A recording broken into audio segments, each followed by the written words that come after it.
నమస్కారం ఘంటారావానికి స్వాగతం. ముందుగా ప్రధాన అంశాలు. ఫైళ్ల దగ్ధం కేసులో మరికొందరు అధికారుల విచారణ. సీఎం ఆదేశాలతో మదనపల్లె వెళ్లనున్న బృందం.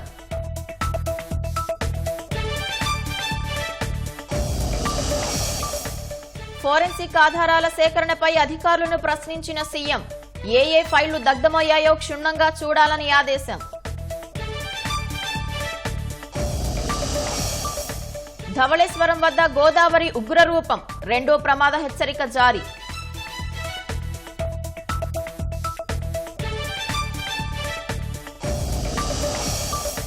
నేడు గవర్నర్ ప్రసంగంపై ఉభయ సభల్లో చర్చ. అసెంబ్లీ ముందుకు టైటిలింగ్ యాక్ట్ రద్దు బిల్లు.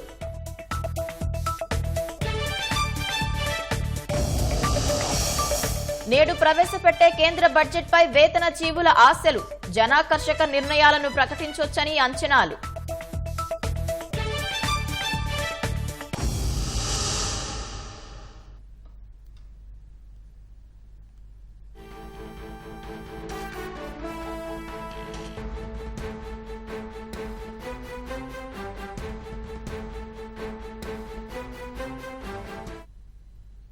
తాజాంశాన్ని చూస్తున్నాం. మదనపల్లె సబ్ కలెక్టరేట్ లో ఫైళ్ల దగ్ధం కేసులో సీఎం ఆదేశాల మేరకు మరికొందరు అధికారులు అక్కడికి వెళ్లి విచారణ చేపట్టనున్నారు. మరింత సమాచారం మా ప్రతినిధి కృష్ణను అడిగి తెలుసుకుందాం. కృష్ణ, మదనపల్లె ఘటనపై సీఎం ఏ ఆదేశాలు జారీ చేశారు? పవిత్ర, ఏదైతే మదనపల్లి సబ్ కలెక్టర్ కార్యాలయంలో దసరాల దహనం అనేది జరిగిందని తెలిసిందో దానికి సంబంధించి విషయం తెలిసిన వెంటనే నిన్నటి నుంచి కూడా ముఖ్యమంత్రి చంద్రబాబు అధికార యంత్రాంగాన్ని పరుగులు పెట్టిస్తున్నారు. ఏదైతే వరుస సమీక్షలో ఆయన ప్రతిదీ ఎప్పటికప్పుడు తనకు అప్డేట్ ఉండాలని చెప్పి మినిట్ టు మినిట్ సమాచారం తెప్పించుకుంటున్నారు. ఇక్కడ నుంచి నిన్ననే డీజీపీని ఇతర ఉన్నతాధికారులను కూడా పంపించడం జరిగింది. ఇవాళ కూడా ఉదయం ఆయన తమ నివాసం నుంచే ఈ ఘటనపై ఆయన మరింత సమగ్ర విచారణ అనేది పర్యవేక్షించారు. సమగ్ర విచారణకు సంబంధించిన ఎంతవరకు వచ్చింది ఏంటి అన్న దాని మీద. అలాగే సీఎం ఆదేశాల మేరకు ఇవాళ ఘటనపై విచారణ చేసేందుకు మరికొంతమంది ఉన్నతాధికారులు కూడా మదనపల్లి వెళ్తున్నారు. ఏదైతే రెవెన్యూ శాఖ ప్రత్యేక ప్రధాన కార్యదర్శిగా ఉన్న సిసోడియా సంఘటన స్థలానికి వెళ్తున్నారు. ఆయనతో పాటు ఫైర్ సేఫ్టీ డైరెక్టర్ తో అలాగే ఏపీ జెన్కో సీఎండీలు కూడా ఘటనా స్థలానికి వెళ్లి తమ శాఖల పరిధిలో ఎక్కడైనా తప్పిదం జరిగిందా, లేకపోతే ఎక్కడ ఎలాంటి కుట్ర కోణం ఉంది ఏంటి అన్న వాస్తవాలు క్షేత్రస్థాయికి వెళ్లి మొత్తం విచారించి సమగ్ర నివేదిక రూపొందించేలాగా అన్ని శాఖల్ని కూడా సీఎం అప్రమత్తం చేయడం జరిగింది. అలాగే దీన్ని ఇంతటితో కూడా వదలకుండా నాగపూర్ కు చెందిన national institute of fire safety engineering సంస్థ నుంచి కూడా నిపుణులు తెప్పించి దీనికి ప్రమాదానికి గల కారణాలపై సమగ్ర నివేదిక రూపొందించేలా అన్వేషించేందుకు ఆయన వీటిని కూడా పిలిపిస్తున్నట్లుగా తెలుస్తుంది. అలాగే దసరా దగ్ధంలో కుట్ర తేల్చేందుకు అన్ని మార్గాలను అన్వేషిస్తున్న ప్రభుత్వం చిన్న ఆధారం దొరికినా సరే వదలకుండా ఘటనకు పాల్పడిన వారిని పట్టుకునేలాగా లక్ష్యంతో మొత్తం ప్రభుత్వ యంత్రాంగాన్ని మొత్తంగా ముఖ్యమంత్రి అప్రమత్తం చేశారు. పవిత్ర, కృష్ణ, నిన్న సీఎం ఆదేశాల్లో మనం చూసాం సీసీటీవీ ఫుటేజ్ ని కూడా స్వాధీనం చేసుకోవాలి అని చెప్పారు. అది ఎంతవరకు వచ్చింది? నిన్న సాయంత్రం అధికారులతో జరిగిన కలెక్టర్ ఏదైతే నివేదిక జారీ చేశారో దీనికి సంబంధించి సీసీటీవీ ఫుటేజ్ ఆధారాలను స్వాధీనం చేసుకోవడంతో పాటు మరికొన్ని కీలక వ్యాఖ్యలు కూడా సీఎం చేయడం జరిగింది. ఏదైతే మాజీ మంత్రి పెద్దిరెడ్డి రామచంద్రారెడ్డికి సంబంధించిన మనుషులు ఇంకా ప్రభుత్వ శాఖల్లో పనిచేస్తున్నందున వారు ఈ కుట్రకి పాల్పడి ఉంటారనే అనుమానాన్ని కూడా కొంత ముఖ్యమంత్రి వద్ద కొంత నేతలు కూడా వ్యక్తం చేయడం జరిగింది. ఆ కోణంలో కూడా దర్యాప్తు చేయాలని చెప్పి కూడా స్పష్టం చేశారు. ఏదైతే గత ప్రభుత్వ హయాంలో నేరాలు చేసి వాటిని తుడిచివేయడంలో ఆరితేరిన సిద్ధహస్తులు ఉన్నందున అలాంటి ఘటనలు కూడా గత ప్రభుత్వ హయాంలో చోటు చేసుకున్నందున ఆ కోణంలో విచారణ చేయాలని చెప్పి కూడా ఆదేశించడం జరిగింది. అలాగే ఆదివారం పూట సెలవు దినం అయినా సరే రాత్రి 10:30 వరకు కూడా ఒక ఉద్యోగి ఎందుకు ఆ కార్యాలయంలో ఉండాల్సిన వచ్చిందన్న ప్రశ్న కూడా సీఎం అధికారుల ముందు వచ్చారు. ఇలా అన్ని కోణాల్లోనూ ఇది ఎటు చూసినా సరే ఇది కుట్రపూరితంగా జరిగిన ఘటన తప్ప ఎలాంటి ప్రమాదవశాత్తు జరిగిన ఘటన కాదనే విషయాన్ని తేటతల్లం చేస్తుందనే విషయాన్ని కూడా ఆయన అధికారుల ముందు తప్పు చేసిన వారు ఎంత వారైనా సరే కఠినంగా శిక్షించేందుకు అన్ని ఆధారాలు సేకరించాలని చెప్పి అప్రమత్తం చేశారు. పవిత్ర, ధన్యవాదాలు కృష్ణ.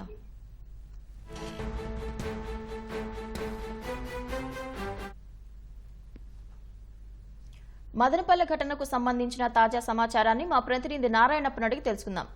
నారాయణప్ప, మదనపల్లె ఘటన విచారణ తాజా సమాచారం ఏంటి? పవిత్ర, మదనపల్లి సబ్ కలెక్టర్ కార్యాలయంలో అగ్ని ప్రమాదంగా చూపించి ఫైళ్లు దగ్ధమైన సంఘటనపై ప్రభుత్వం విచారణను వేగవంతం చేసింది.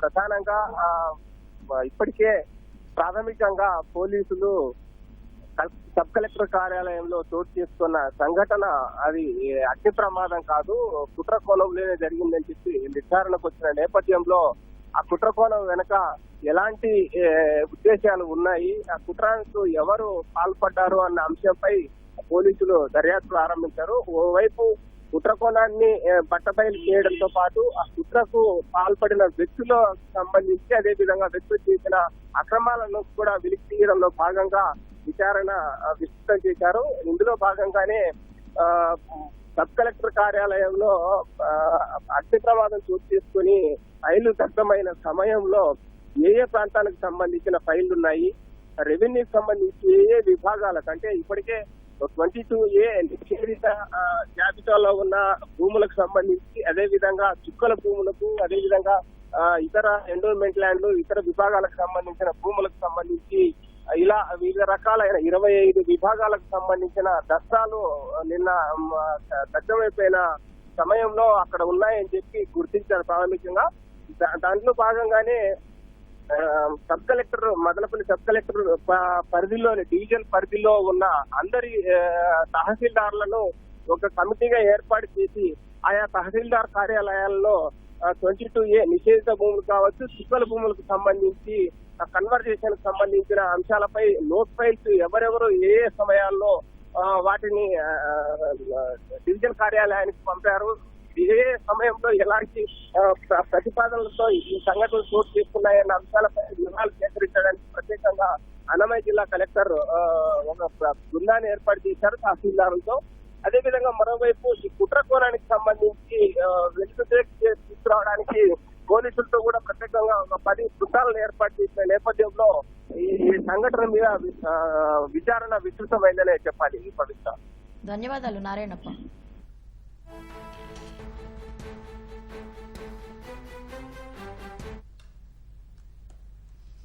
మదనపల్లె సబ్ కలెక్టర్ కార్యాలయంలో అగ్ని ప్రమాదం కుట్ర వెనుక మాజీ మంత్రి పెద్దిరెడ్డి రామచంద్రారెడ్డి పాత్ర ఉన్నట్లు ప్రభుత్వం ఆరోపిస్తుంది. ఆయనకు సంబంధించిన కీలకమైన భూదస్త్రాలు మాయం చేసేందుకే ఈ దుశ్చర్యకు పాల్పడ్డారని రెవెన్యూ శాఖ మంత్రి అనగాని మండిపడ్డారు. పెద్దిరెడ్డి భార్య భూమార్పిడి కోసం దరఖాస్తు చేశారని, ఇప్పుడు ఈ పత్రాలు బయటపడతాయన్న భయంతోనే కార్యాలయం తగలబెట్టించారన్నారు. మదనపల్లి సబ్ కలెక్టర్ కార్యాలయం దహనం కేసులో వేళ్లన్నీ మాజీ మంత్రి వైసీపీ సీనియర్ నేత పెద్దిరెడ్డి రామచంద్రారెడ్డి వైపే చూపుతున్నాయని ప్రభుత్వం ఆరోపించింది.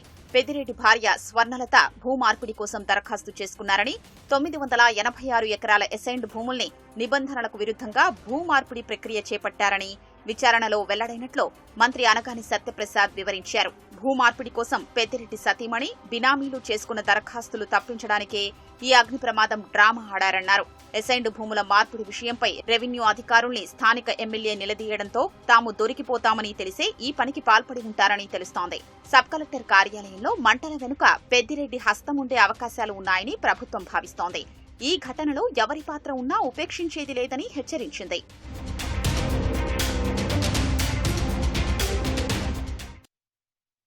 గతంలో దోచుకున్న ల్యాండ్ అన్ని కూడా క్లియర్ చేసుకునే విధంగా ఏదైతే 982 ఎకరాలు పుంగనూరులో అవ్వచ్చు, మదనపల్లిలో కూడా దాదాపుగా 1000 కోట్ల రూపాయల ఆస్తులన్నీ కూడా దోచుకునే విధంగా, చుక్కల భూములు అవ్వచ్చు, డీకేటీ పట్టాలు అవ్వచ్చు, ఇవన్నీ కూడా ప్రణాళికాబద్ధంగా చేసుకునే పరిస్థితి చాలామందికి తెలిసిందే.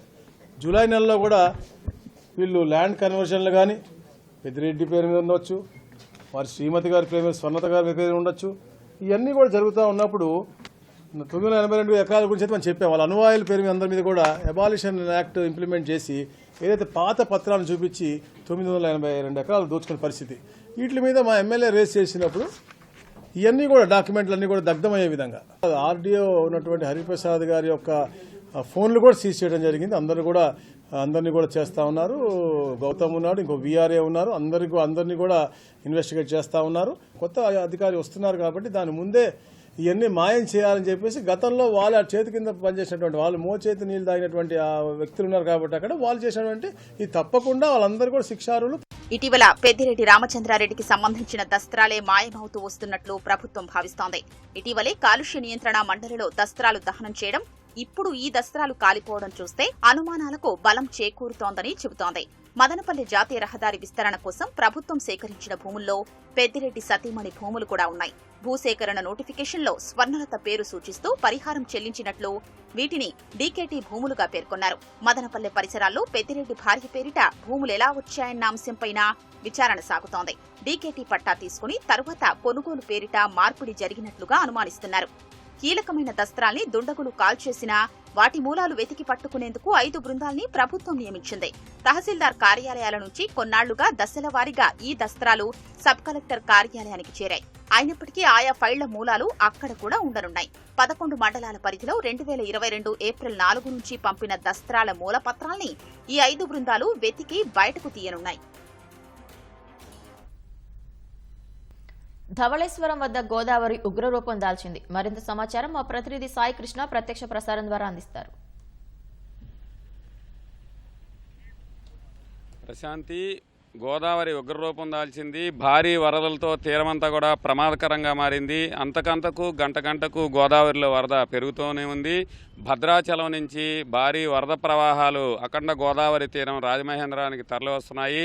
ధవళేశ్వరం ఆనకట్టకు మరింత ప్రమాదం, వరద ప్రవాహాలు పెరిగిపోతుండటంతో ఈ తెల్లవారుజామున 2 గంటలకు రెండో ప్రమాద హెచ్చరిక జారీ చేశారు. ప్రస్తుతం Dowleswaram sir Arthur Cotton barrage వద్ద 14.2 అడుగుల నీటి మట్టం ఉంది. సముద్రంలోకి 13,38,000 క్యూసెక్కుల వరద ప్రవాహాన్ని విడుదల చేస్తున్నారు. ప్రస్తుతం మనం ధవళేశ్వరం ఆనకట్ట వద్ద చూడొచ్చు.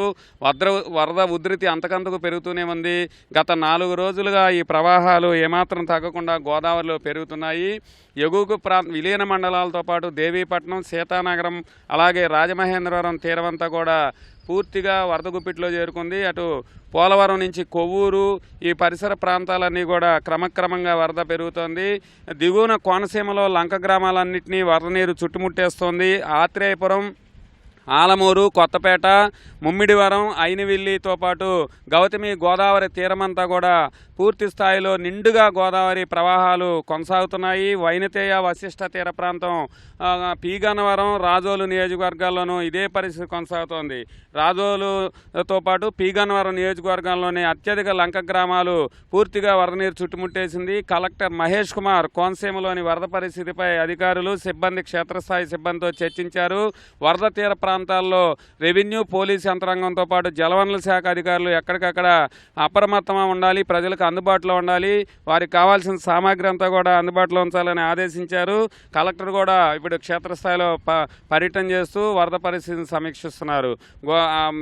అలాగే కే గంగవరం మండలం సుందరపల్లి వద్ద గోదావరి గట్టు బలహీనంగా ఉండటంతో అక్కడ రక్షణ చర్యలు పటిష్టంగా గోదావరి గట్టును పటిష్ట చేసి చర్యలు చేపట్టారు. ఇసుక బస్తాలతో సుందరపల్లి వద్ద పూర్తిగా అక్కడ గట్టును నింపేస్తున్నారు. ఇంకా ఈ సాయంత్రానికి ఆ పనంతా కూడా పూర్తి చేసేందుకు అధికారులు అక్కడ సమీక్ష చేస్తున్నారు. అట్లాగే కుండలేశ్వరం, కాట్రేనికోన మండలం కుండరేశ్వరంలోనూ గోదావరి గట్టు, వృద్ధగౌతమి గోదావరి గట్టు జారిపోవడంతో అక్కడ కూడా ఇసుక బస్తాలతో పటిష్ట చర్యలు చేపట్టారు. ప్రస్తుతం వరద ఇంకా భద్రాచలం నుంచి భారీగా పెరుగుతోంది. భద్రాచలం నుంచి అక్కడ కూడా రెండో ప్రమాద హెచ్చరిక కొనసాగుతోంది. ఈ పోలవరం మీదుగా ధవళేశ్వరం ఆనకట్టకు అంతకంతకు వరద ప్రవాహం పెరుగుతూనే ఉంది. ఇది ఇంకా అక్కడ భారీ వర్షాలు అయితే ప్రస్తుతం ఆగాయి. ఇంకా ఇవి గనక మళ్ళీ కురిస్తే మాత్రం ఈ గోదావరిలో వరద ఆగే పరిస్థితి లేదనేది జలవనరుల శాఖ అధికారులు అంచనా వేశారు. ఎవరూ కూడా అత్యవసరమైన తప్పితే లంక గ్రామ వాసులు గోదావరిలో ప్రమాదకరమైన వరదల్లో రాకపోకలు సాగించవద్దని అధికార యంత్రాంగం విజ్ఞప్తి చేస్తోంది. మరికొన్ని రోజుల పాటు ఈ గోదావరిలో వరద కొనసాగవచ్చు. అదే 3వ ప్రమాద హెచ్చరిక స్థాయికి చేరే అవకాశం ఎంతవరకు ఉందని కూడా జలవనరుల శాఖ అధికారులు దీనిపై పరిశీలన చేస్తున్నారు. కోనసీమ మొత్తం కూడా వరద గుప్పిట్లో చిక్కుకోవడంతో లంకవాసులు, గోదావరి తీరమంతా కూడా ప్రజలందరూ అప్రమత్తంగా ఉండాలి అని గోదావరి జిల్లాల కలెక్టర్లు విజ్ఞప్తి చేస్తున్నారు. Cameraman Ramesh, Sai Krishna, ETV news.